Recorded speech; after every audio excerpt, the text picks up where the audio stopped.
Hello, my fellow readers. My name is Greg, and this is Ghost Readers in the Sky. I'm here with my roundup for the third week of September 2025, and I'm going to start with the books that I finished this week. First book I read was by Frank Norris. It's a novel called The Octopus. I have a couple different editions of this book, but I thought I would show off my Library of America collection. This is Frank Norris novels and essays. It contains The Octopus and McTeague and Vandermeer and the Brute, as well as a number of essays and journalistic pieces that Frank Norris wrote. Very nice edition. I like the way The Octopus is set up with this map. So we're looking at multiple ranching families in California in the very early 1900s. The book was published in 1901, and so the very first page is this map that shows the various ranches that we're going to hear about: Los Muertes, Quien Sabe, Brodersons, others. It doesn't show all of the maps of all of the families, but it gets you a pretty good idea of the kind of our core families who we meet. And about the first third of the book really is just setting up who these ranching families, these farming families are. So these are all primarily wheat farmers. You get a couple of people who are growing hops, you get somebody who's raising sheep, but for the most part it's wheat. It's wheat country, and that's what they're growing. And we start meeting a number of the families who are in very similar situations as far as crops and prices and everything else goes. It's a very sympathetic portrayal, but it's a very real tale of how these farmers work together and where they disagree, and who works hard and who's known to be lazy, which families have married into which other families, what kinds of celebrations do they do. It all brings you in to feeling a real sense of this ranching community in Central California. And the way he builds that sympathy, that empathy for the characters is just masterfully done.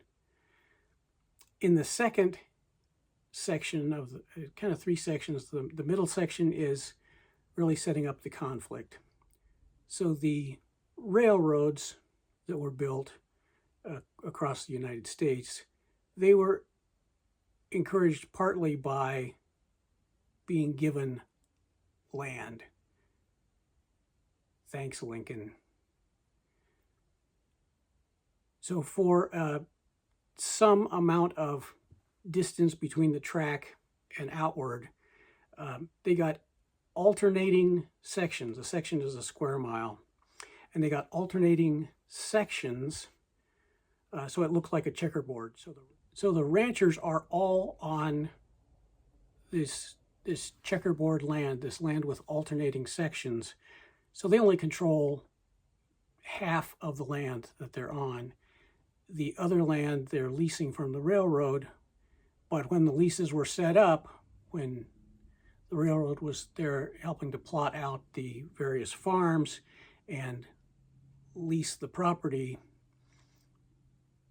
they led the ranchers to think that they were going to be able to buy the land at a very low price. Basically the price that it was worth before anything was growing there, before any improvements had been made. So the ranchers all, they build their houses, they build their barns, they build irrigation ditches, they build bridges and roads and whatever else they need to take care of their fields. Once the railroad is ready to sell and they announce the prices, they're much higher than the ranchers thought they were going to be. The railroad says, well, it's because they're all developed. The ranchers say, yeah, that's because we did all that work and invested all of our money. And the railroad says, too bad, so sad. You owe us a whole lot of money if you want to buy this. So that's a pretty horrible place to be. And in the meantime, the railroad is setting all of the freight rates. So when there's a big crop, the railroad raises the freight rates so that the crop doesn't really make that much more money. They do their best to act like they're promising a certain price or a certain condition, and then they change it. And then they always have some kind of lawyer rigmarole that they go through to say why they can make all these changes. So all of the farmers are just in a tough spot. Lots of things like that are happening. And so the farmers create what they call the League, that they're going to use to fight against the railroad in whatever way they can, looking at legal means, looking at politics. And so the second part of the book really is that organizing, that political organizing behind the scenes of trying to get ready to fight the railroad and get what they believe is fair. And then the third part of the book, there's the big incident. I won't tell you a lot about this, and because you need to read the book to get all the details, but you can see where this is all leading from the beginning. There's a big event, and then it's just sorting out what happens. And I don't think this will be any surprise to any of you. The railroad wins. The big corporations always win against the normal working people. Working people can get small victories here and there, but in the end, the railroads win. I wanted to read one section here. This is a kind of a soliloquy. It's really just thoughts that one of our main characters named Presley, who is not a farmer, he's just connected to all of the farmers. All of his friends are farmers. He himself is a poet and a scholar and a man of literature, and he's written some epic poems about the working class that are widely acknowledged as great poetry.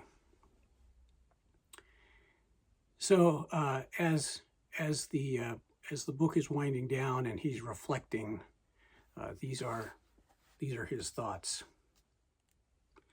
I can see the outcome. The railroad will prevail.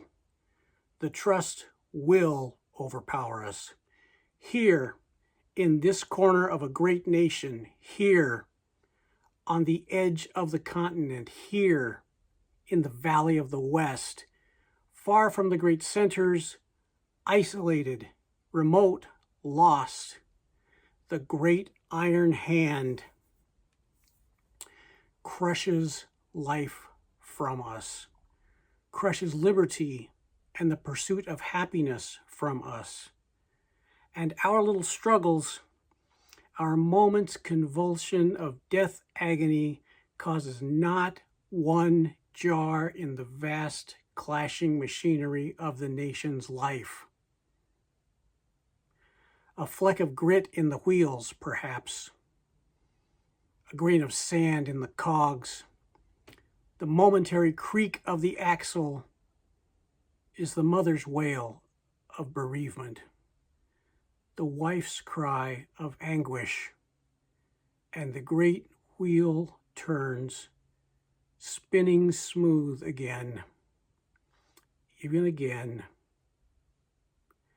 and the tiny impediment of a second, scarce noticed, is forgotten. Yeah, powerful stuff. The book closes out, well, the second to last chapter is a juxtaposition of one of the ranching families who has ended up losing everything they had to the railroads. They try to relocate to the city, to San Francisco, to find jobs and to start over, and nothing goes right. And their poverty and their struggles are juxtaposed against a dinner party being held by one of the railroad executives and his wife. And you kind of see paragraph to paragraph jumping back and forth between the two scenarios, the desperation of the former ranching family and the extravagance and lack of concern from this railroad executive's family. It's a powerful book. It has great characters. It has a great plot. It seems to start off a little bit slowly as we're meeting the characters, but I think that's an important part of the setup. So I would encourage you, if you start it and you think it's slow, well, it is, but just keep going. I think you will enjoy this. And there is some, even though there is a lot of difficult times and a lot of things do not end up well for the ranching families, there still is some very satisfying conclusions for certain characters who we have come to not enjoy very much. Big recommend from me. I don't know if I said this, it's the second time I've read this book. I read it last in the 90s when I was in graduate school, and I'm glad I went back and read it again. The Octopus by Frank Norris, 1901. The second thing I read is a much shorter book by H.G. Wells, The War of the Worlds. I found it in this nice, big, bulky anthology from Castle Books. These are reprints from the original pulps. So War of the Worlds was published in 1897 from April through December in Pearson's magazine. And this has all of the art. It has the same fonts. It has just everything that readers got in 1897. I was going to show you just, here's a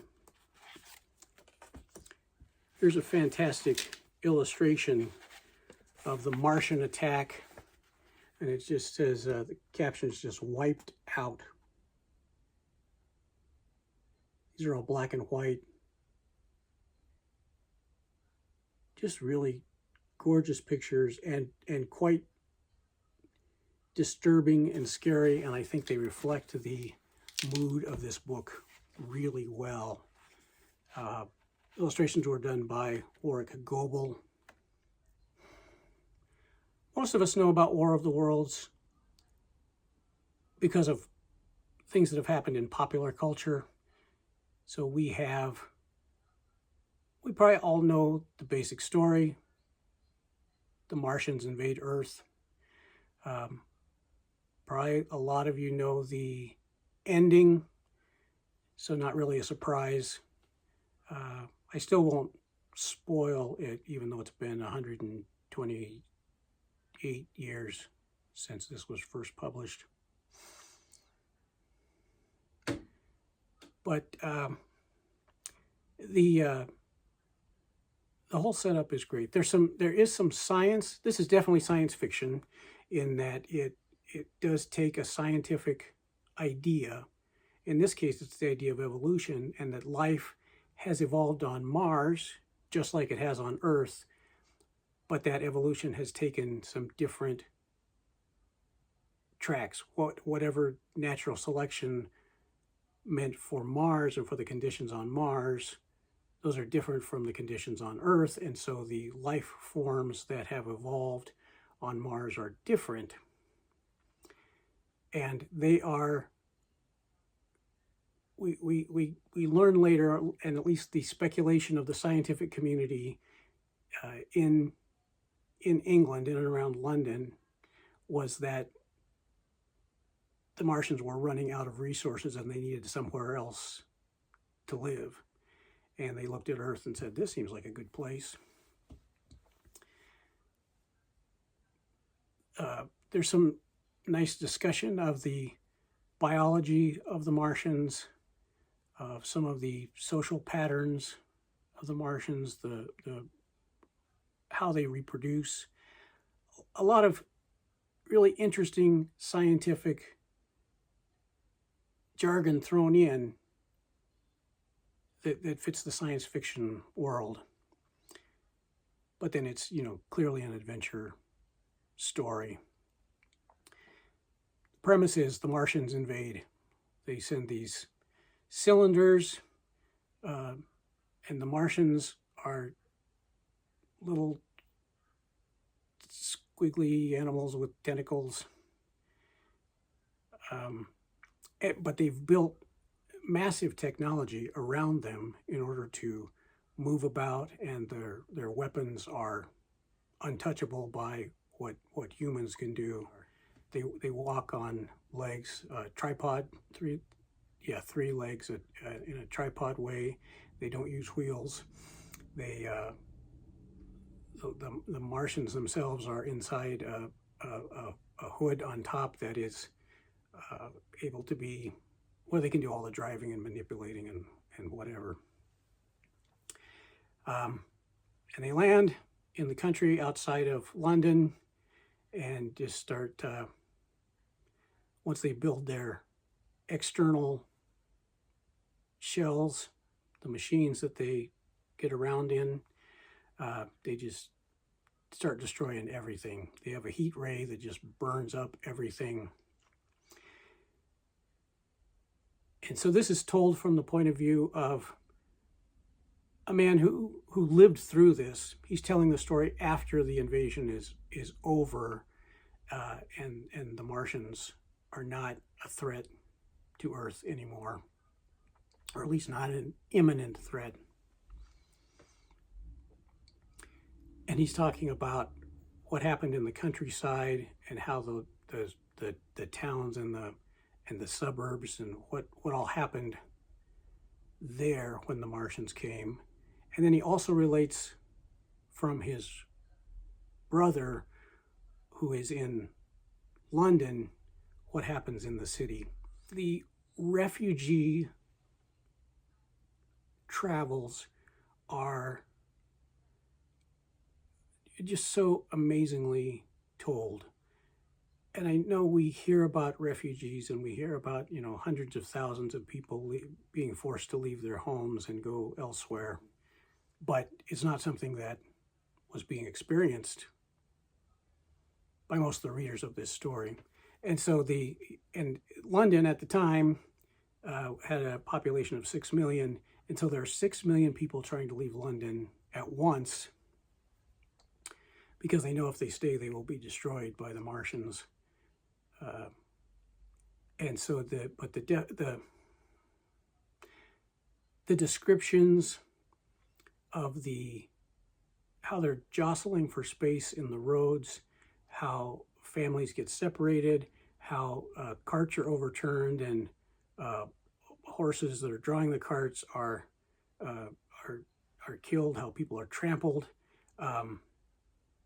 It's heartbreaking, might be one word, but it's just so heavy. And you feel the panic of the people. And you can tell people are just trying to take care of themselves and their families. And they don't have any sense of how to work together to move out of the city. Similar things happen in the countryside, it's just with smaller groups of people. In the countryside, it's more that they go from one town to the next, and then the Martians follow them, and so then they go to the next, and the Martians follow them, and it's just it's survival. So there's a lot of survival in this book, a lot of people trying to scrounge and just find whatever food they can find, but the descriptions of the war, without being really violent or gruesome, but certainly direct. It's frightening. Even to just read about it, it's frightening. And to think about how you, and as an individual reader, me as an individual reader, how I might respond to any kind of similar situation. It's just mind-boggling for me, because while I can read the words and understand, it's just hard to imagine this kind of mass violence, this kind of forced migration, this type of a refugee crisis, where you're the refugee. A lot of things that are still relevant now. I thought this was a great book.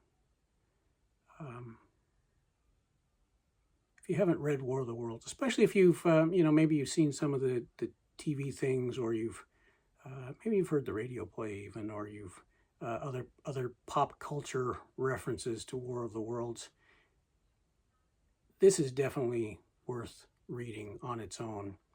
It feels, even though it's set in 1897, and so there are, it's all carts and horses, and that puts it in the time frame. Everything else about it could be set today, in any place. If you like classic SF, if you like classic adventure stories, if you like classic survival stories, this is a great place to start. If you haven't read it, I think it's worth reading, if that's anywhere on any part of your radar. And even if it just sounds interesting, I'd suggest making some time to read it. It's worth it. So 2 great books that I read: The Octopus by Frank Norris from 1901, and The War of the Worlds from H.G. Wells, 1897. I did a cowboy poem on Thursday. Not so much of a cowboy poem this time, but by Robert Service, who wrote a lot of frontier poetry, a lot of poetry about the Yukon and the Klondike. I've read before on this channel The Cremation of Sam McGee, and I read this week My Madonna, which is a very short poem. It's just this one page here, and I read it. This is from this book by Robert Service. So it's a pretty short poem, but I read it really well. So next, the answer to the question, what am I reading now?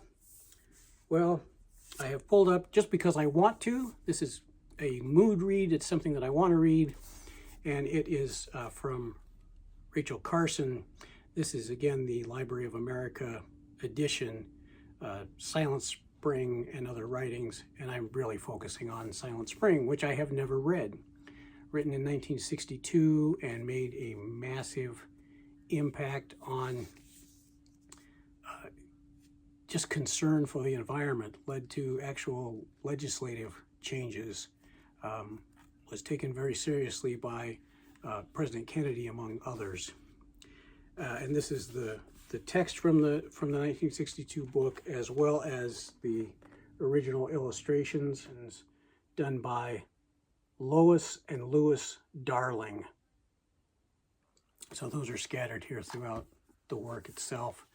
I'm just barely getting started. I'm still just in the first chapter, but And then next, I'm planning to read, this is yet another Library of America set. I pulled out 3 of these today, haven't I? This is one of 2 volumes I have of Willa Cather. One is called Early Novels and Stories. This one is Later Novels. I have the other one on the shelf up here somewhere, right there. Is that it? Yeah, I think that's the early novels. But I wanted to read Death Comes to the Archbishop. Somebody mentioned it on their channel not that long ago. I think it was Liminal Spaces, Chris, but I'm not even sure. It could have been somebody else. So Chris, if you want to take credit for it, feel free. Anybody else, if you want to take credit for it, fight Chris. Anyway, Death Comes to the Archbishop. I've never read it. I like Willa Cather, but I have read mostly short stories of hers. I haven't read the big stuff. So it just seemed like it was a good time to do that. So again, it's mood reading now for a while. Just reading what I feel like reading.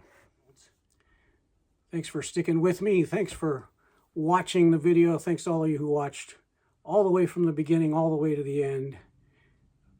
I really appreciate you, and I appreciate your thoughts and ideas. Thank you. Thank you very much. Till next time, my name is Greg, and this is Ghost Readers in the Sky.